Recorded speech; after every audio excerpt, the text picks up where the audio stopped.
Hello, everyone, and welcome back to the One Thing podcast. We are here with Dr. Mithu Storoni, a University of Cambridge trained physician, neuroscience researcher, and ophthalmic surgeon. She advises multinational corporations on mental performance and stress management and is here to talk to us about her new book, Hyperefficient, How to Optimize Your Brain to Transform the Way You Work. Welcome, Mithu. We're so excited to have you. Thank you for having me. I love this conversation because you're certainly the expert and you're going to tell me. And yet what I see in the workplace is that we establish sort of this workflow and this workplace norm back in the era of assembly lines, and we haven't really adjusted or evolved since. We still have the Monday through Friday 9 to 5 work week wherein we're intended to be focused during that entire time. And I don't see a whole lot of research and a whole lot of training coming to the corporate space, especially about how to evolve for what is a very new world. And I'm so excited for you to walk us through. I think that was the impetus for this book, and for us to walk us through the research and some of what you found and have found working in the corporate environment as well. Yes. So the reason I wrote my book and what inspired me to write the book was really the fact that when I give talks and do workshops on mental performance and stress resilience to corporations and organizations, it really hit me that why are we having this conversation? There are really no rules for mental performance.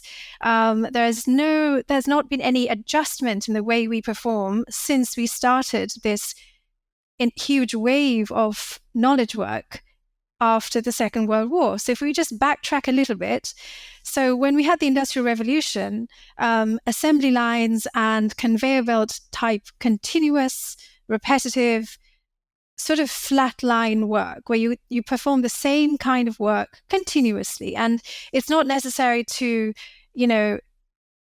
do the work really well. It's important just to do the work and to do lots of it and to keep doing it. That's how we measure productivity. That's how we have been measuring productivity for a long time.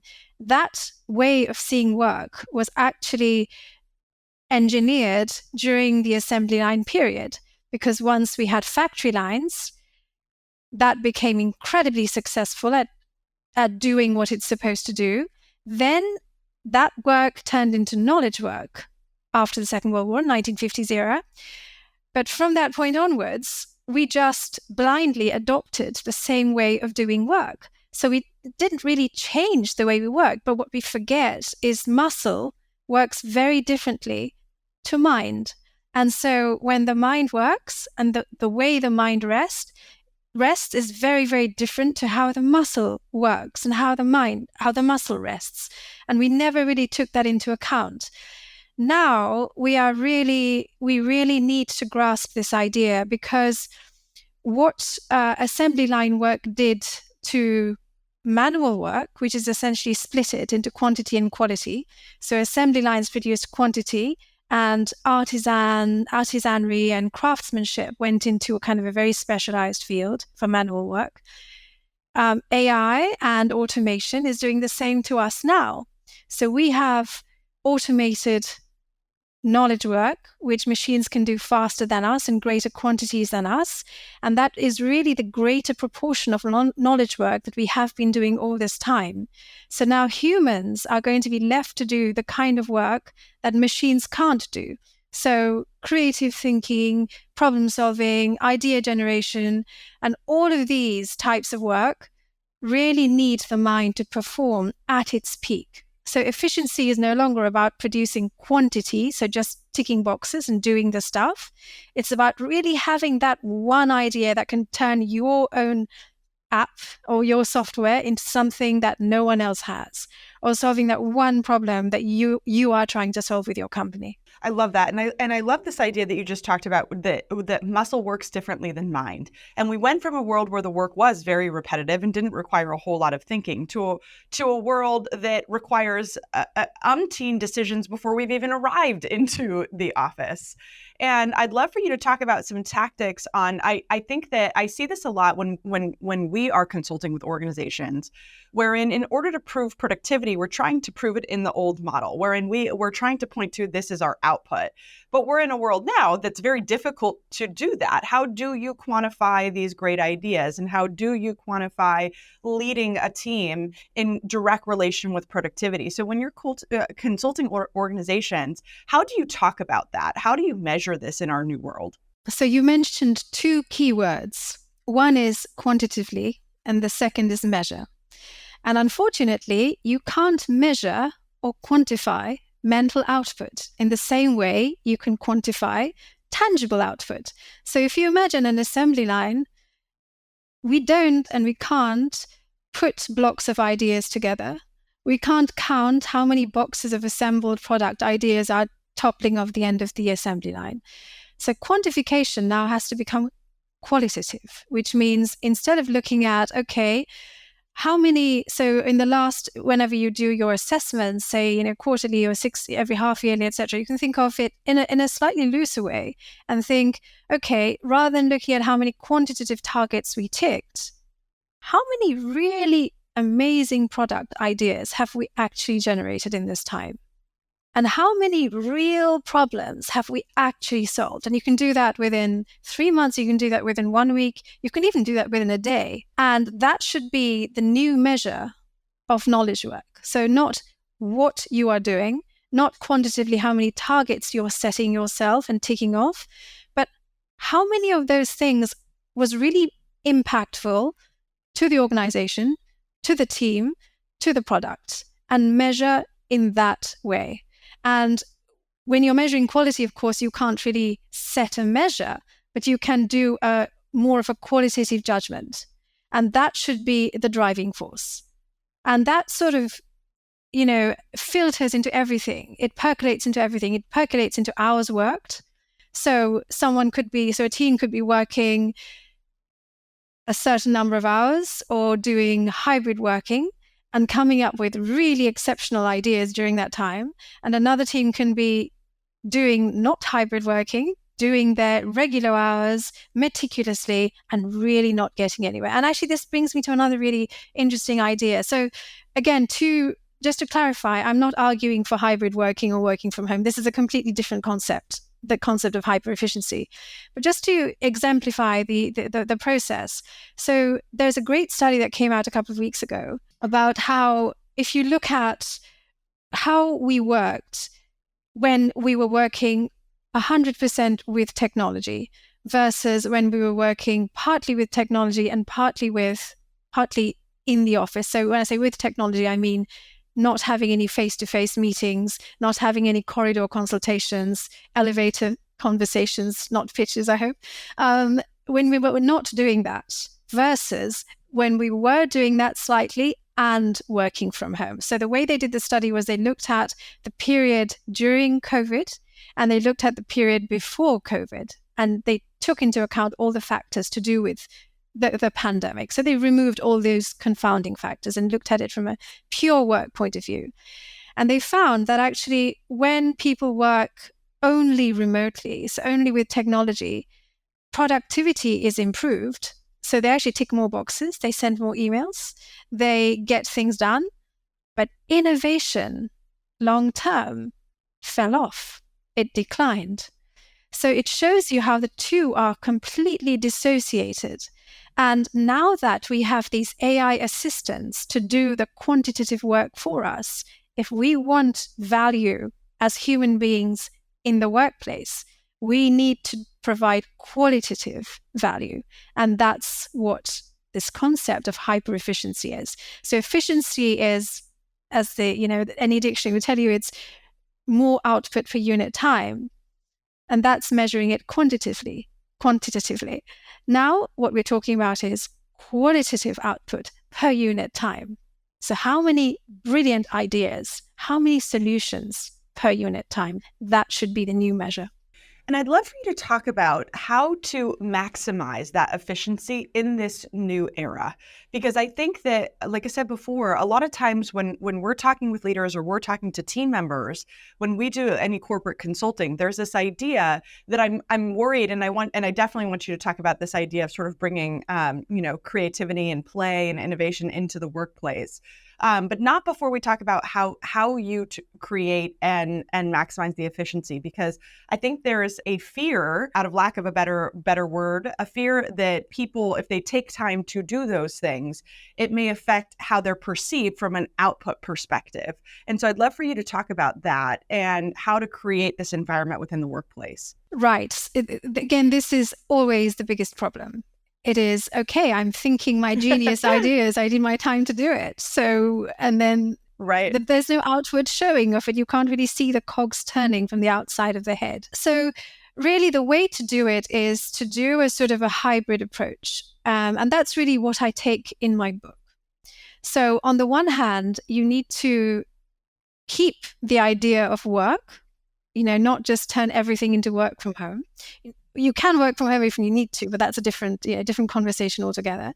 So keep the idea of work, but instead of leaving it to the individual or imposing the same rule on everyone, I think it's time for managers, leaders, or even organizations as a whole to start tailoring work to the type of work a team is doing. So imagine any startup which is which is well on the way to delivering its product, but it's still working on new ideas and new innovation, and at the same time it's polishing up what it is delivering. So in that sort of landscape, you're going to have different factions, different teams working in different areas. So you'll have a team working on innovation, on R&D, in a smaller sense. Innovation, you'll have another team working on logistics. You'll have another team doing the planning part. And all of these requires a slightly different state of mind. So the creative team, for instance, and you can kind of tally this and bring this back down to how the brain works. So we know that the brain works in rhythms. So the brain does not work like an assembly line, it works in rhythms. And in the book, I describe sort of what we know of some of these rhythms. So for instance, we know that creativity peaks off peak. Okay, so it peaks before work begins, traditional work hours begin, and it peaks after traditional work hours end. So in fact, by the time you go to work, if you work from say 9 to 7 or something, your peak creativity may have already gone. And by the time you leave work, your peak creativity is about to begin. So if you're a team working on peak creativity, it might be better to assign that team a different set of work hours, to say that, okay, you guys will start, you will split your work, bifurcate your work really early in the morning and work really late in the evening, have the afternoon off, or have the afternoon to do boring meetings or to do things where you don't need to think and you don't need to perform. You can really take it easy. Have a nap if possible. But that commitment is balanced out by the commitment to start really early in the morning and the commitment to start really late, to end really late in the evening. Okay, so that's a commitment swap. It's a trade-off. Another team who's working on planning or who's working on really kind of converging all the ideas so far, for that sort of mental state works best mid to late morning and late in the afternoon, not first thing in the morning and not very late in the evening. And that sort of mindset also has a slump immediately after midday, which I refer to as you can call it lots of things. It has certain terminologies, but you can say it's a post-lunch dip. So for a team working like that, you can say, okay, your hours of working while you're working on this project, individuals in that team are going to have these hours and they're going to take a break at this time. And we're going to let them go first thing in the morning, last thing in the evening, because we want them absolutely primed for these peak hours in the morning and in the afternoon. So that's a kind of a broad way of doing it. And instead of leaving it to the individual or leaving it to, very low level managers, it should come from the organization. So it's a proactive way of optimizing the way people work. And then within each work session, I describe how for focused work, our attention wanes in certain cycles which have been measured. And so breaking work down into these cycles and working in bursts rather than in continuous, like an assembly line type fashion, is much more effective for generating optimal mental output. With creative work, however, it's unwise to give deadlines, because as soon as you meet a deadline, the idea you're just about to have just disappears into thin air. You do need deadlines, but the argument is have fewer deadlines. Oh, I was just about to say, I think every team member in the world just celebrated when you said no deadlines. you need them, and yet not to interrupt not at the expense of the creative work. It sounds like exactly. So not have too many. So for instance, with focused work, you can have, okay, I will do 60-minute sessions or 90-minute sessions and stop at the end of 90 minutes. This has to be done by so and so hour, so and so day. If your team is working on innovation, of course, you will need a deadline. You're running a business. But your deadline mustn't be, I will achieve this by this. It should be looser in the sense that, okay, this is the mountain I have to climb. I have to get to the peak. I'm not going to measure every stage of my trek, every stage of my hike. I'm going to set a deadline for getting to the peak. That's what we're working towards. Well, I think what's so important about this, Mithu, is that there is a difference between sort of productive work, action-based work, wherein it moves the business itself forward, right? Where you do need to have deadlines, you do need to have stopping points along the way to the bigger goal.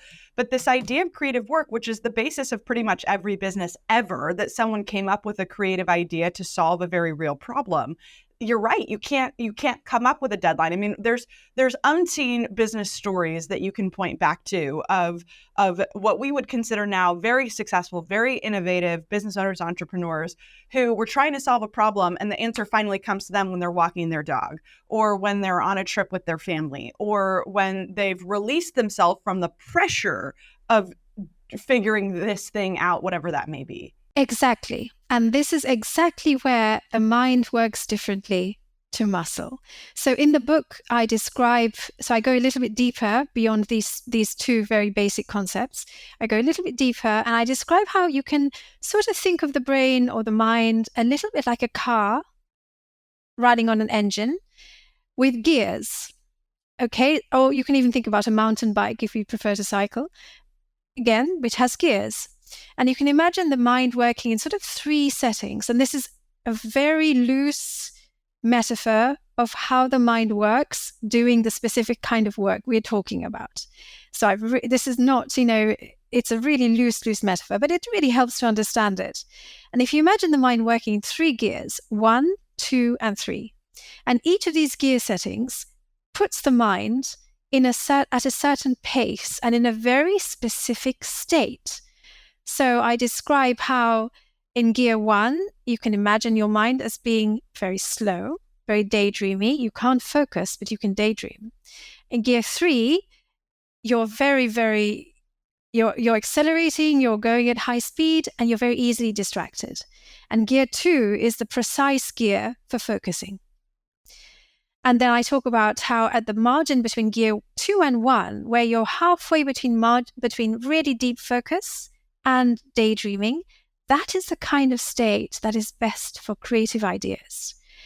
And walking is actually one of the most powerful tools for creative idea generation. And since you mentioned it, I'll go a little bit deeper into it. Please do. So when you're generating creative ideas, you don't want to have your attention focused and anchored onto something. Usually that something is in the outside world. So you don't want to be thinking about work. You don't want to be thinking about a work problem. You also don't want to be thinking about a really pressing issue in your mind. Now, walking is actually a really magical tool because it has some very interesting aspects about it.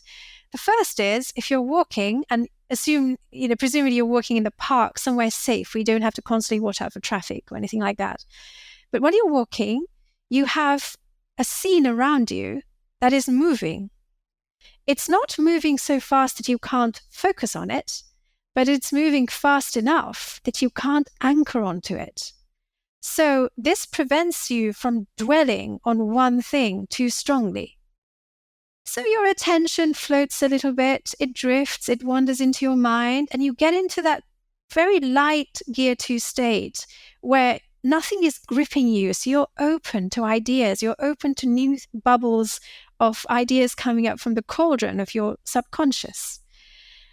And at that point, when an idea comes up, you can quickly shift your focus and explore it. You don't get distracted by something else because the scene around you is moving. Nothing holds you. You can't be too distracted and too caught up in something inside your head either, because you also have to pay attention to where you're walking.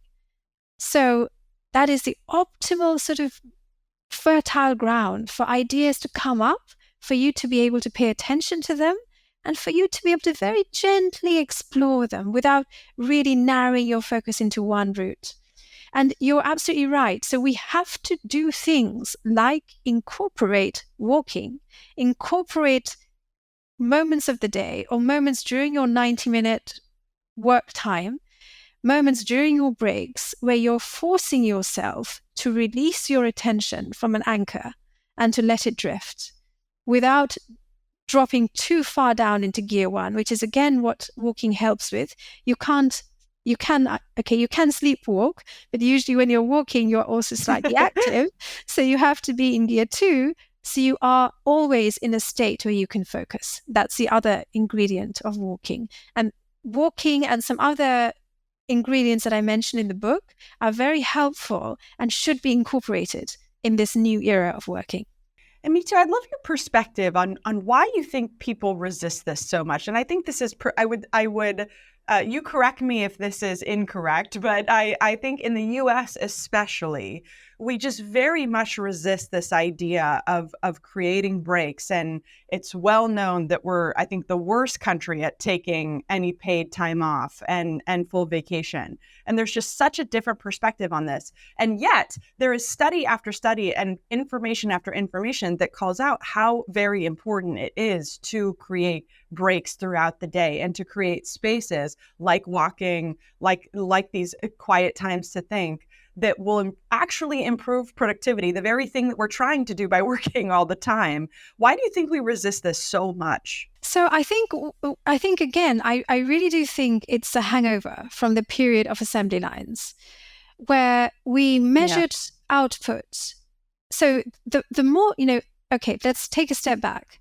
Human beings have a wired in need to control the world around us, control members of the team, even though we pretend not to, or we hope we're not doing it, we do it. And then ultimately control ourselves. And one way to control is to measure. Because if whatever you're controlling is satisfying your expectation of what your measurement predicts, that entity is being controlled. So this is one aspect of it. The second aspect of it is when we had assembly lines and we measured things in terms of quantity, work became a quantitative output. So it became a token. So the more work boxes your assembly line produced, the better a worker you were. In the past, when Ford manufactured cars and when people worked on assembly lines, your wages were tied to how many products you made per time, per hour, in many cases. Right. And so this, again, just smoothly transitioned into knowledge work. Because we couldn't find any boxes that were assembled on an assembly line, we started measuring knowledge work through other means. So we started saying, okay, so, how many emails have we sent? At the start, it was useful because we said, okay, how many letters have we typed today? How many, organizations have we contacted? How many people, how many communication threads have we started or have we fulfilled? Have we replied? This was all low-level knowledge work. It was all simple cognitive work, and it dominated the knowledge work landscape for a long time. So this idea of measuring output by quantity still worked. Now, and this is also why, coming back to your point, in the United States, which is the hardest, in my opinion, from the data I've seen, one of the hardest working nations in the world with the attitude to work, in the United States, this is why it felt sort of counterintuitive to break away from that and take a break, because what are you measurably producing that you're not producing during the break?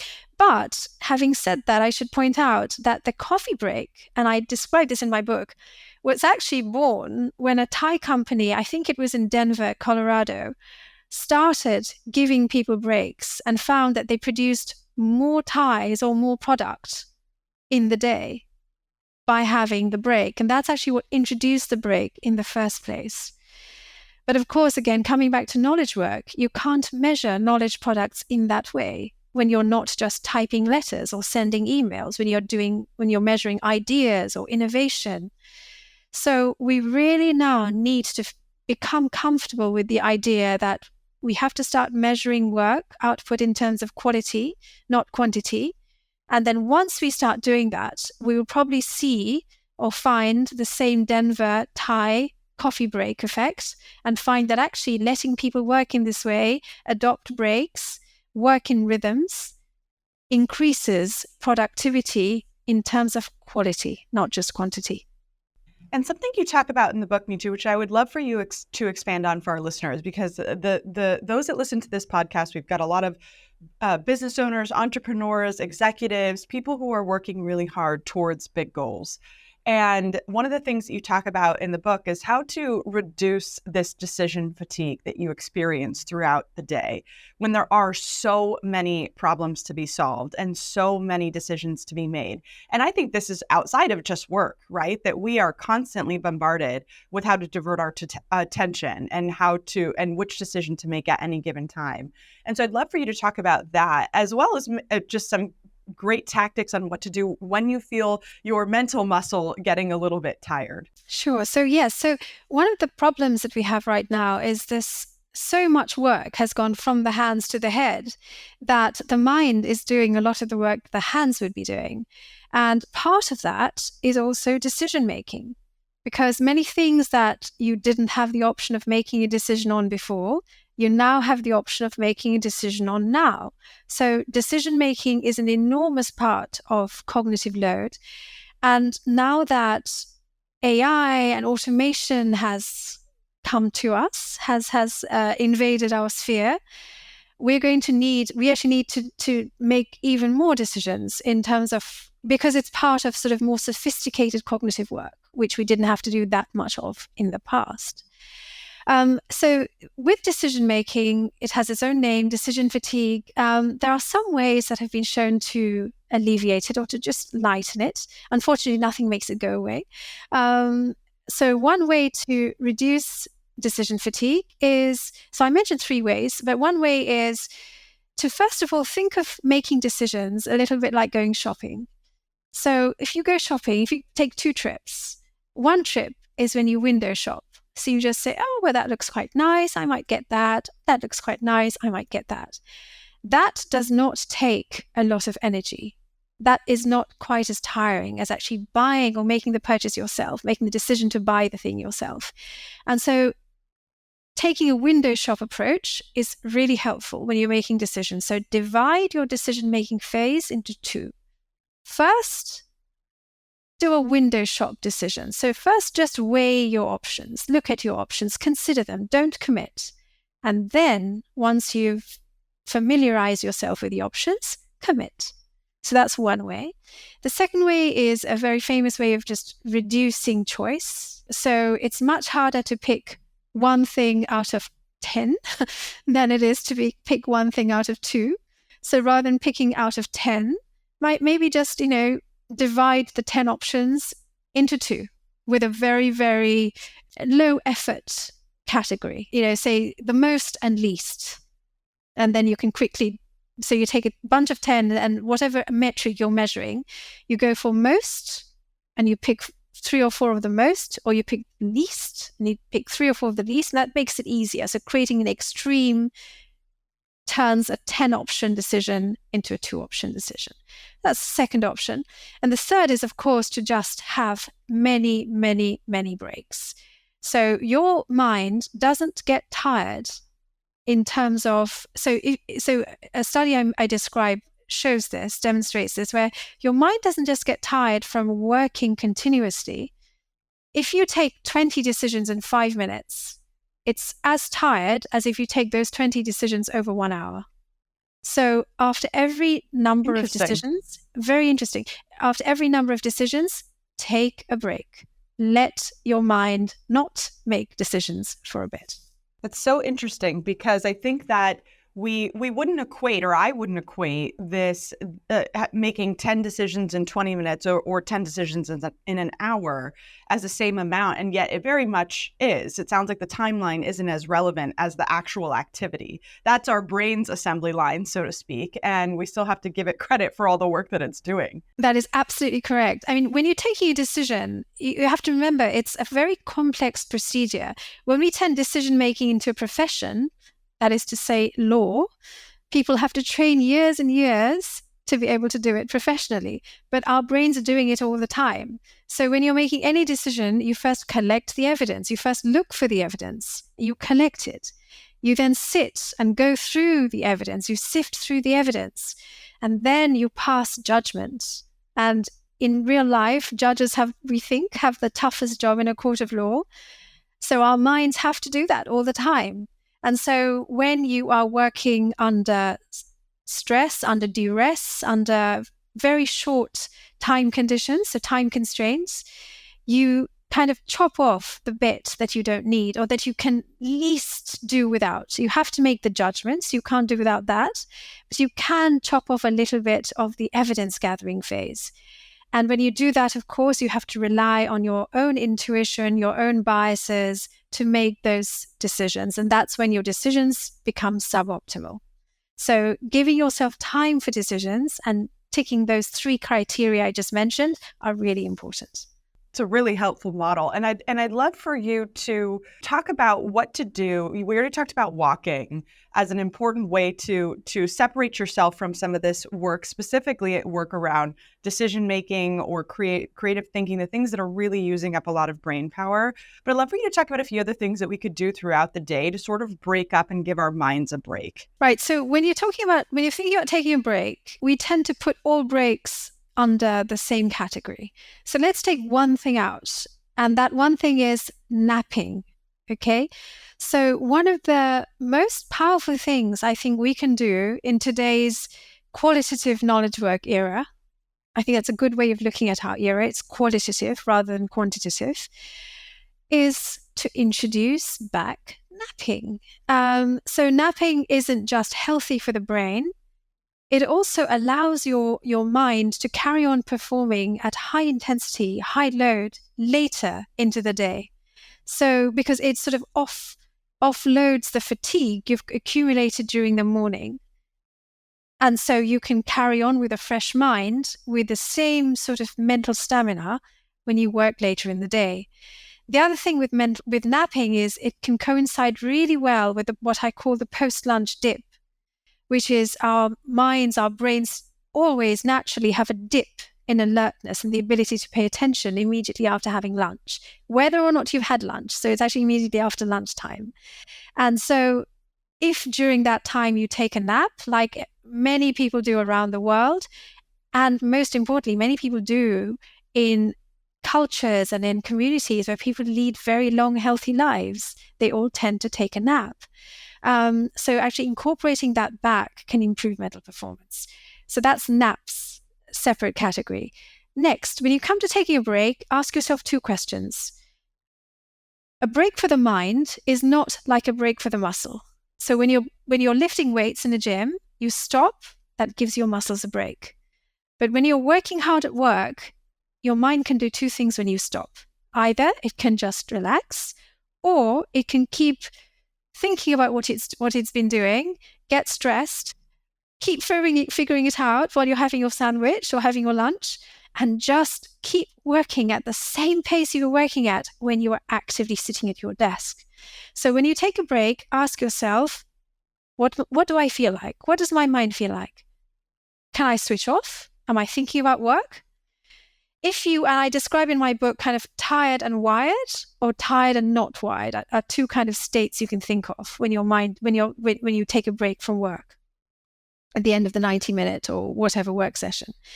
If you are tired and wired, you first need to actively switch your mind off. It does not switch itself off the moment you stop.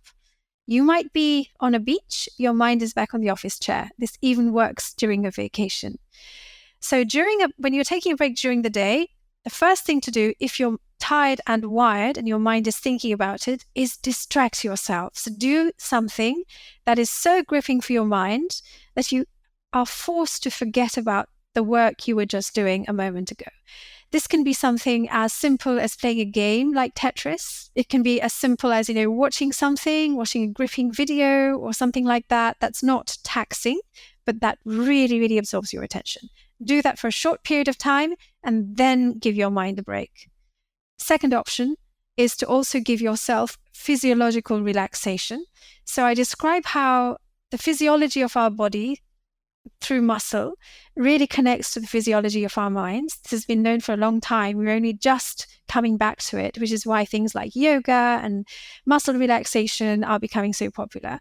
So we know that when you stretch a muscle and then you release it, that release makes you feel relaxed. And it also switches your mind back down into gear 1. And the same happens if you contract and release. So stretch and release, contract, release has the same effect, as does breathing slowly. So these are 3 options you can use to physiologically, actively shift your mind back to gear 1. These options are important if your work is really emotionally taxing and you have to really switch off in order to take a break.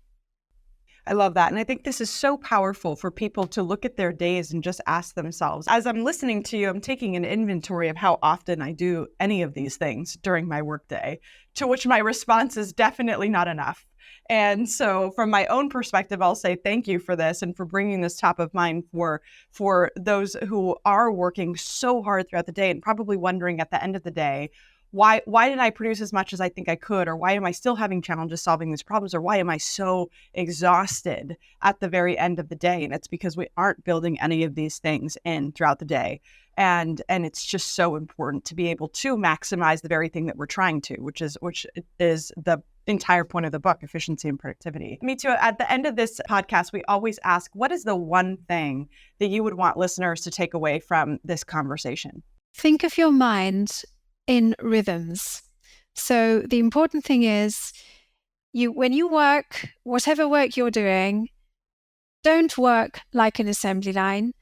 Give yourself bursts, and after each burst, relax. The more intense your burst, the stronger should be your phase of relaxation. Whatever work you do, if you follow that golden rule, keep the intensity of work and the intensity of relaxation directly proportional, you will work better. I love that. And Mithu, we're going to drop the book in the show notes, and I would strongly encourage everyone to go and grab a copy of it. So valuable. And if people want to connect with you, where can they find you? Thank you so much. Again, it's been such a pleasure talking to you. You can contact me on LinkedIn, my name, Mithu Storoni. I'm also on X, Twitter, again, at Mithu Storoni. And my website is www.mithustoroni.com. Thank you so much for being here today, and we'll see everybody next time. Thank you so much for having me.